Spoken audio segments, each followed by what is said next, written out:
विष्णु गुरुर्देवो महेश्वरा गुरु साक्षात् परब्रह्म तस्मै श्री ഗുരവേ നമഃ.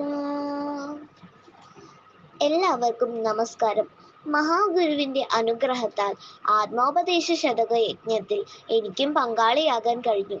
എനിക്കായി തന്നിട്ടുള്ള മന്ത്രം 97, 98 എന്നിവയാണ്. ശ്ലോകം 97. അണുവരിവിൻ മഹിമാവിലംഘമില്ല, തണയുമഖണ്ഡവുമന്നു പൂർണ്ണമാകും. അനുഭവിയാതറിവീലഖണ്ഡമാം ചിത്ഘനമിതു മൗനഘനാമൃതാബ്ദിയാകും. അർത്ഥം: അറിവിന്റെ മഹിമയിൽ അണു അംഗമില്ലാതെ അല്ലെങ്കിൽ പൂർണ്ണമായി ചേരും. അന്ന് അഖണ്ഡം പൂർണ്ണമാകും. അഖണ്ഡമായ ചിത്ഘനം അനുഭവിക്കാതെ അറിയുന്നില്ല. അത് മൗനം മുറ്റിയ അമൃതകടലാണ്. പരമമായ ജ്ഞാനം അനുഭവത്തിനു മാത്രം വിധേയമാണ്. അത് വേറൊരാളെ പറഞ്ഞറിയിക്കാൻ പറ്റില്ല. ആ ആനന്ദാനുഭവം മൗനം മുറ്റിയ സ്ഥിതിയാണ്. ഇനി ശ്ലോകം 98.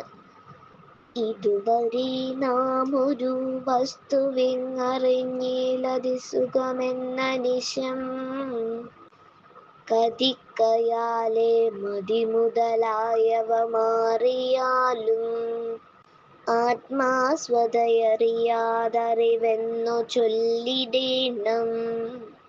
അർത്ഥം: സുഖമായി കുറേ നേരം ഉറങ്ങിയ ആൾ ഉണരുമ്പോൾ പറയുന്നു, സുഖമായി ഞാൻ ഉറങ്ങി, ഒന്നും അറിഞ്ഞില്ല.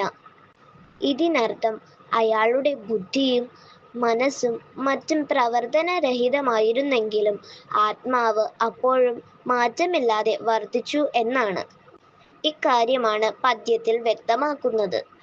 ഉറങ്ങി ഉണരുന്നത് വരെ നാം ഒരു വസ്തുവും അറിഞ്ഞില്ല, അതിസുഖമായിരുന്നു എന്ന് ഉറക്കമുണരുന്ന നേരത്തെല്ലാം പറയുന്നതിൽ നിന്ന് ബുദ്ധിയുടെയും മനസ്സിന്റെയും പ്രവർത്തനം ഇല്ലാത്തപ്പോഴും ആത്മാവ് സ്വതവേ അഴിയാതെ നിൽക്കുന്ന അറിവാണെന്ന് പറയണം.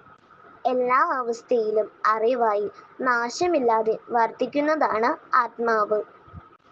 എനിക്ക് ഈ മന്ത്രം മനനം ചെയ്യുവാൻ അവസരമൊരുക്കി തന്ന അനിൽ അങ്കിളിനും ഗ്രൂപ്പിലെ മറ്റ് അംഗങ്ങൾക്കും നന്ദി പറഞ്ഞുകൊണ്ടും ഗുരുവിന്റെ പാതാരവിന്ദങ്ങളിൽ വീഴുന്നു. നന്ദി.